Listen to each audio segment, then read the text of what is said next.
everyone. I'm Dr. Yosefa Fogel-Rubel, and this is One-on-One Women Talk Torah, a series brought to you by Matan Women's Institute for Torah Study. Welcome back to Matan's One-on-One podcast. If you would like to sponsor a podcast episode in honor or memory of a loved one, please contact the Matan office via telephone or email us at podcast@matan.org.il. I want to update you regarding several exciting events at Matan. Save the date. Matan will mark 35 years of women's learning with a celebratory Yishai Ribo concert at the Jerusalem Theater on October 8th or the 13th of Tishrei, right before Sukkot. If you will be here in Israel, we would love to see you there. Registration for the coming academic year is well underway. Please check out the Matan website, matan.org.il, for all relevant information. Matan will be running its annual Elul program, and it's a great opportunity to get a taste of Matan and recharge for the coming year. Check out Matan's website and all social media platforms for exact information towards the end of the summer. Matan's Jerusalem branch will be running its annual Tisha B'Av program with keynote explanations as well as a shir by Rav Ari Khan. Matan Beit Shemesh will be running an in-person and Zoom-friendly program with one English and one Hebrew shir at 12 p.m. by Professor Josh Berman and Nava Finkelman, respectively. See the website again for more details.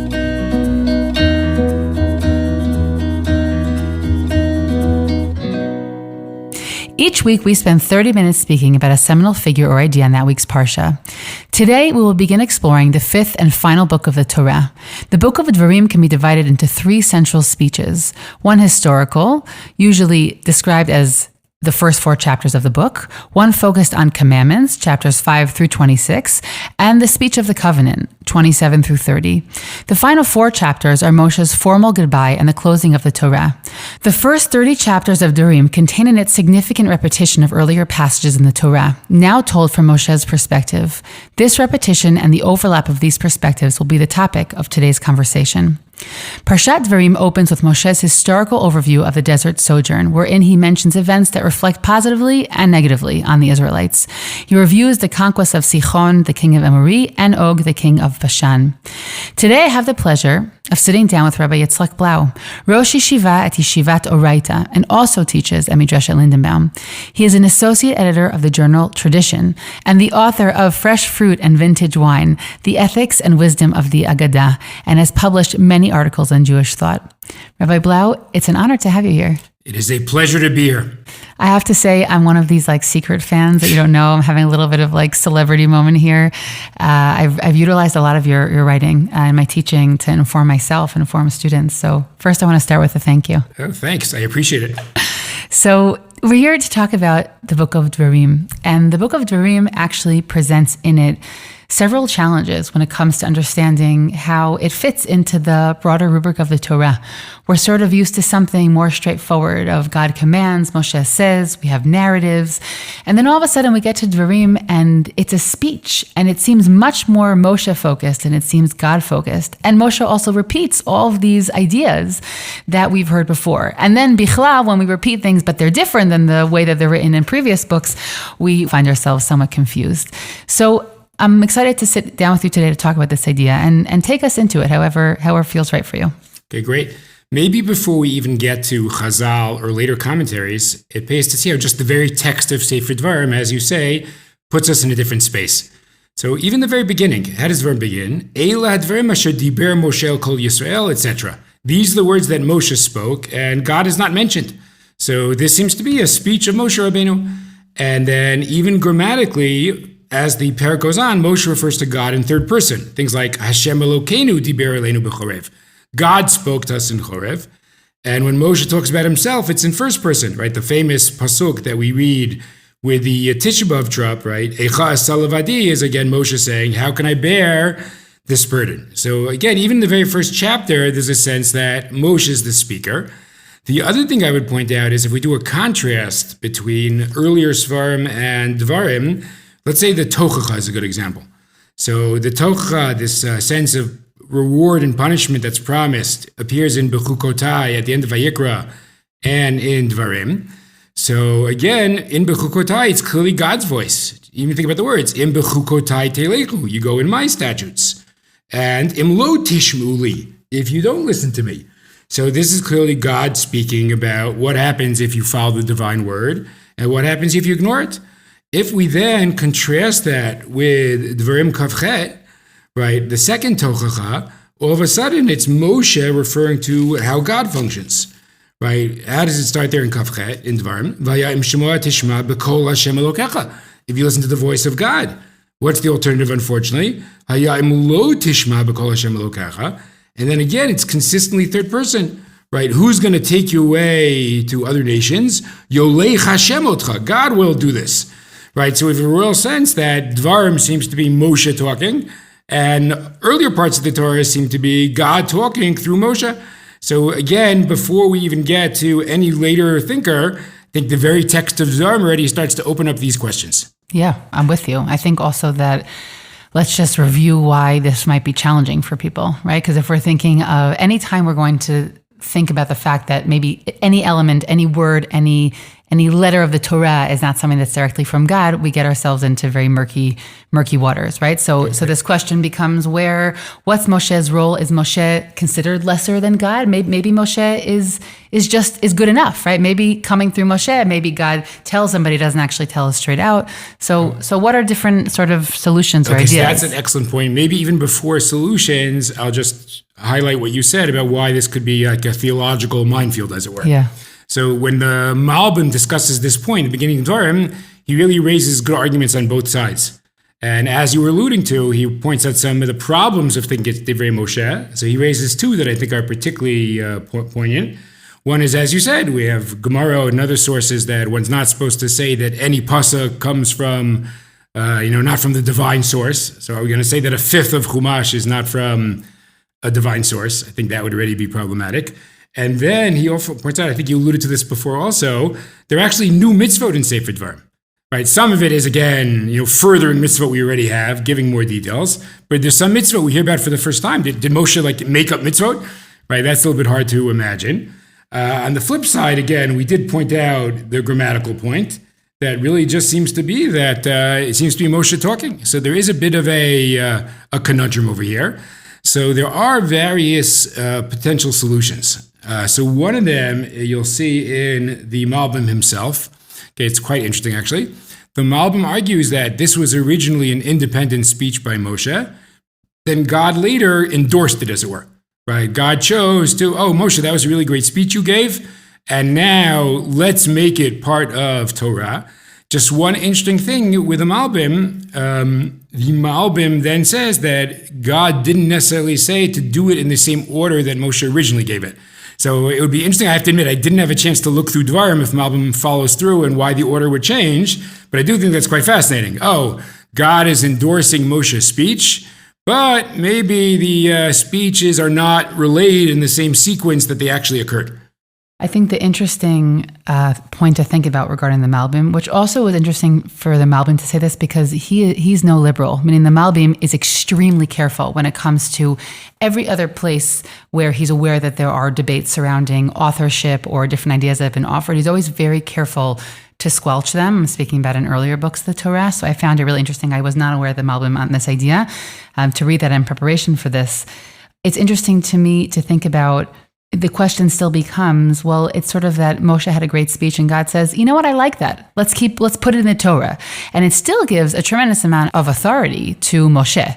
God says, okay, that's good enough material. We're going to keep that for eternity. So it helps a bit, but there's still something provocative, I think, about this idea that Moshe is creating Torah and that it's still making its way into the final everlasting Torah that we're going to give the divine seal on. Okay, absolutely. And maybe we'll deal with that question by perhaps raising a more conservative possibility and even a more liberal possibility. Okay, so I think the way the Maharal says it is Tiferet Yisrael ends up being with a more conservative possibility. The Maharal has this interesting idea that there are different perspectives in life, and the other Chumashim are mitzido, they're from God's perspective, as it were, and Sefer Devarim is mitzidenu, it is from a human perspective, which I think the Maharal isn't necessarily saying that it wasn't divine to begin with, but it still can reflect a different perspective.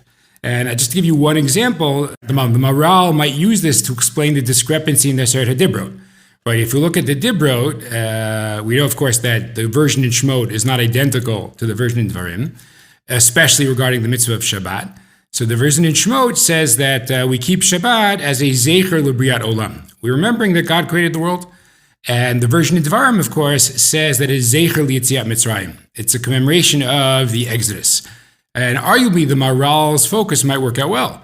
Like, if we're focused mostly on God, then the most significant thing is that God made the world, right? So that is the perspective in Sefer Shemot. But if we're talking about Am Yisrael, right, obviously Am Yisrael benefits from creation, but in a great way, like our whole national formation is a function of Yetziat Mitzrayim. So then from the human perspective, that becomes the focus. Again, so I think the Maharal might be a way of differentiating between Devarim and the other Sfarim, but perhaps in a more conservative vein. It's interesting because, first of all, I haven't read enough of Rav Breuer, but the language here about the Pchinot is obviously very reminiscent of Rav Breuer's approach. So I don't know if he outright is borrowing from the Maharal, because I remember learning that he was borrowing from Rav Kook, actually. So I don't know what the relationship is between them. But the other thing is that I'm also not totally clear on how the Maharal helps us, meaning it gives us new language to say we have Torah that's more, it still means that it's human given. What part am I missing here in the Maharal? Okay, so first of all, I like your point about Rabbi Breuer a lot. I should have thought of that myself, because you're right. The idea that the same event, the Torah might choose to present twice from different angles. Which I'll just say also as a sort of back information here that's significant is that Rav Breuer was famously responding to biblical criticism. Correct. And that he was saying that it's not two different authors, it's two different perspectives speaking about the same event, for example. So that's just Rav Breuer on one leg, which doesn't do him justice. But okay, so back to the Maharal. Okay, so I'm not sure how the Maharal will deal with the grammatical point.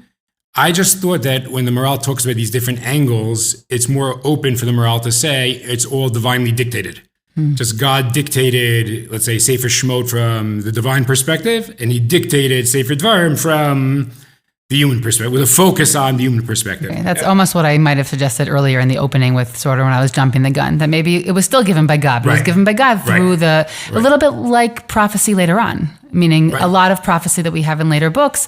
So sometimes it says Ko Amar Hashem, but sometimes it doesn't say that God said it, but we still assume that it was the prophetically inspired speech. So it'll be something more like that. Right. So that again would be the more conservative angle than in theory Malbim. Yeah. But I think also that it's in theory a more liberal angle, which this is a terminology you get a bit in Rav Tzadok. But if it's okay with you, maybe can I use the Ibn Ezra first as a... Sure. Okay. Yeah. So the Ibn Ezra... And then you'll have to tell us who Rav Tzadok is. Okay, that's fair. So the Ibn Ezra has a really interesting thing trying to deal with discrepancies between the Dibrot in Shemot and the Dibrot in Devarim. And he makes a couple of points. Sometimes he ends up saying that, it's the same meaning, just we switch the terminology, right? For example, the Ibn Ezra says, maybe Zachar and Shamar really mean the same thing, okay? And therefore don't get all uptight about the shift, really they have the same meaning. What I found more interesting is sometimes Ibn Ezra says that it's almost like the first shir, like Moshe Rabbeinu was giving shir on Dar Seder Dibrot, and when you give shir, you don't only quote what came before, you explain it and you elaborate upon it. And one example I found really interesting, the count in Shemot already said that the Eved and the Amah, your slave and maidservant, also get to rest on Shabbat. So says the Ibn Ezra, when Moshe Rabbeinu was, as it were, telling it over in Devarim, Moshe said to himself, where does that theme come from that the slave should rest?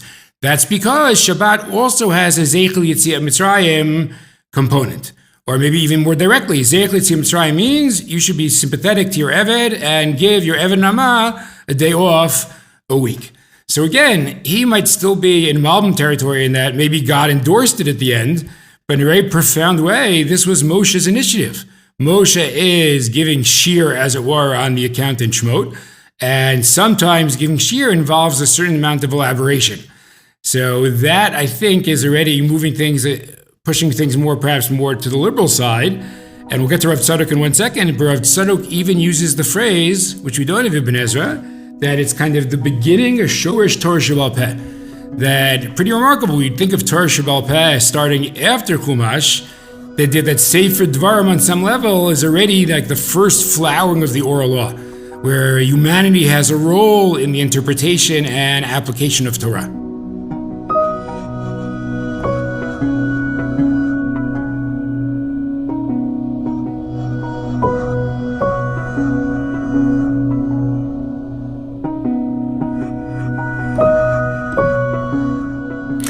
So the idea that comes to mind when you speak about Ibn Ezra here, which in general, by the way, I'll say for all our listeners, that if you're looking to read one commentator on the Ten Commandments, read Ibn Ezra.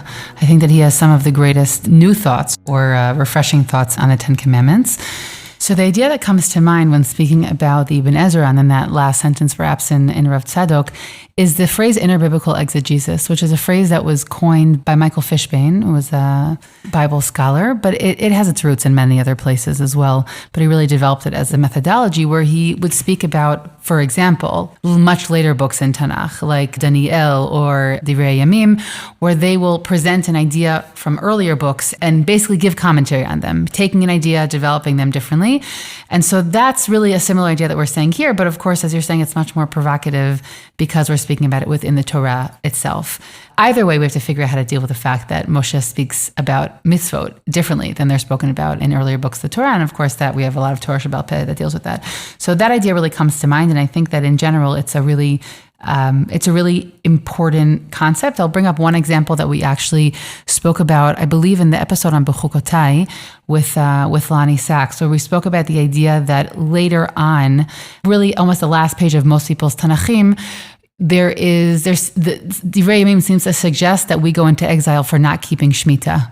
And that is an idea that sort of combines the laws of Shemitah. It combines all of the texts about exile and puts them together essentially and says, there's nowhere that it says specifically anywhere that it was because of Shemitah. We have many other things that we did very poorly that it said straight out in other prophetic works that for that reason we were exiled. But that is what could be one example of what we call interbiblical exegesis. Somebody makes this connection. Ezra, whoever is writing Divrei Yamim, is making this connection between the two, that, well, Shemitah is something that preserves us in the land of Israel. So if we lost out in the land of Israel, it must be because we weren't keeping also that mitzvah, which is the hallmark of living in Israel. So that sort of, it threw me there when we spoke here about the Ibn Ezra's perspective on the Ten Commandments. Okay, so I want to say two things, perhaps for those listeners who might be a little bit theologically uncomfortable now. Okay, oh, no. No. We're here with you. We're holding your hand. One is, I would like to point out, this line of reasoning doesn't begin with, Ibn Ezra, Maral, Malbim, Rav Tzadok. There's a Gemara that really should be quoted. The Gemara talks about the difference between the two tochachas, and it says that we don't like to stop in the middle of the tocha. You might notice it's a very long aliyah, because we don't stop in the middle, and we read the entire thing at once. Okay, now then there's a Gemara that says, in Megillah Daf Lamed Aleph, that that's only true for the klalot in Vayikra.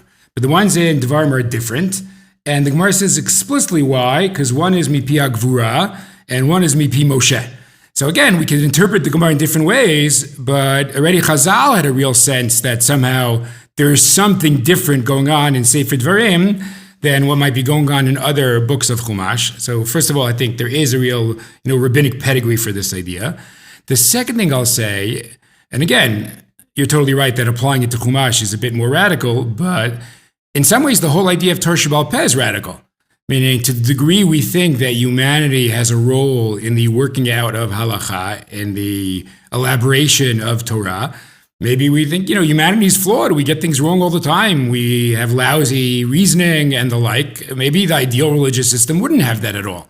But somehow we seem to think in Judaism that, no, humanity should play some role in the shaping of the Torah. Now, obviously, that is a larger conversation why that is. But I think once we acknowledge that, maybe it's not so crazy that it could even be part of Sefer Devarim, that already, again, I'm not saying that Sefer Devarim is like, Abai and Rava and Masechet, Bab Metzia, but there already is a sense of some kind of human component making a contribution. I think we should just realize that's part of our tradition, and maybe it starts a little bit earlier than we thought. Yeah, I think that you sort of hinted at it, but there are so many examples in the Torah where the thought is there that it should be from God, but then it changes and it goes to man. Meaning we have that in the book of Breshit, where initially everything is God-given and then we slowly move to the human side. We have that in the Luchot, where we have, the God-given and then the humanly created. There are so many examples of that where we have sort of God handing the baton over to humans. So I think that I agree with you, that what might be new or perhaps unsettling for some might be this idea that it started earlier than we thought. But even within Torah, well before Devarim, we have all of these subtle, sometimes literary, but very present ways where God is saying, yeah, this is going to be on you, right? That this is eventually going to be your thing, and it's going to be for you to develop and to create and to obviously pass on to future generations. Yeah, that's a very sharp point. Meaning we've been discussing till now just the world of mitzvot. But to realize, like in the larger world of biblical narrative, similar things might be going on. Yeah. Right. There's this great book. It's called The Disappearance of God. I forget now who wrote it, but he basically speaks about that, meaning the different places throughout Tanakh where God essentially fades himself out of different stories. Right. Very simple example is the fact that other than appearing to Yaakov, God does not speak to any of the sons of Yaakov. God isn't there in that revelatory way to his sons, the way he's there to the earlier patriarchs. And he comes back again, obviously, and we'll have a very close relationship with Moshe. But even just that pattern within Sefer Bereshit is this, he suggests, and others do as well, really reflects this idea that God is saying, the world is yours. I initially started at the center of the stage, but that's not the way it's going to continue. Right. Jews, you could extend your theory to larger Jewish history also. We have a sense that Beit Sheni is not nearly as miraculous as Beit Rishon.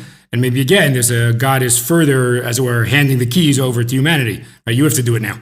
And I'll just reference a much earlier episode in the series I did with Tanya White, where in our 4th episode of that series on suffering in Jewish sources, where she speaks about the definitely provocative and radical theology of Rabbi Yitzchak Greenberg, where he speaks very much about that he calls thou the period of the third covenant, and now we're at a time where really God is completely has handed the reins over to humans. And so this idea, isn't only present in utterly provocative ways, but I think that it's present in very basic ways also in the Torah as well. The truth is I've been meaning to read that Rabbi Greenberg essay for years. I should find out where it is. It's online. But I believe he has the sense of 3 epochs in Jewish history. Yep. One where God is really in charge, one where it's shared responsibility, and then moving to modernity where it's man full in human charge. Responsibility. Yeah. I found that it was meaningful and very impactful. I think that, people will think about their versions of Hashgacha Pratit and, how God is involved in the world today, but I think that it's an idea that's worth reckoning with.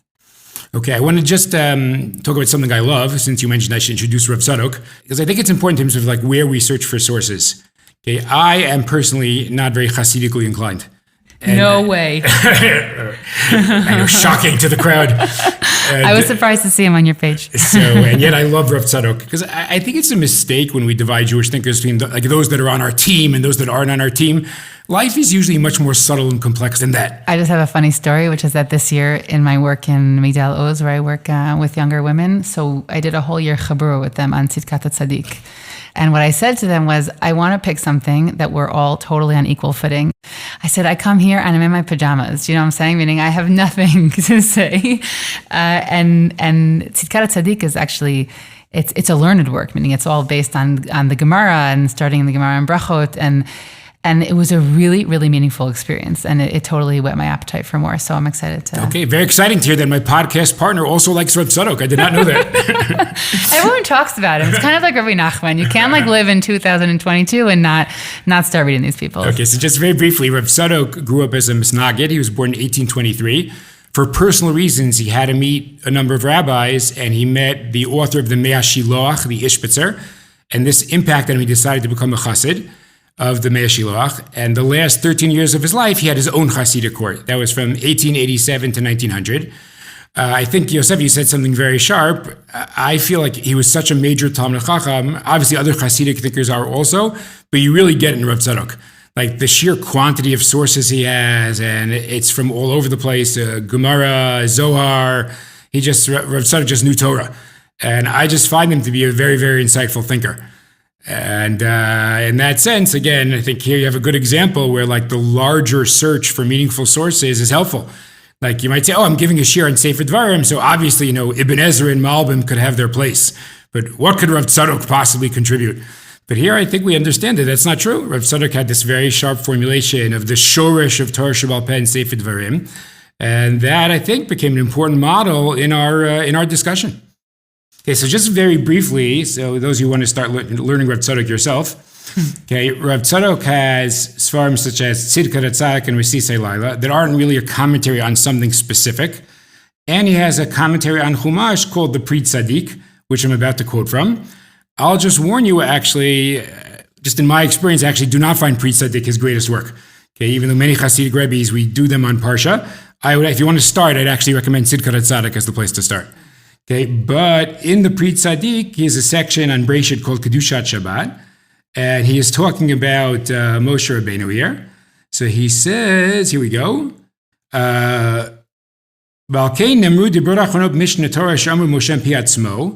Moshe said them on his own in Devarim.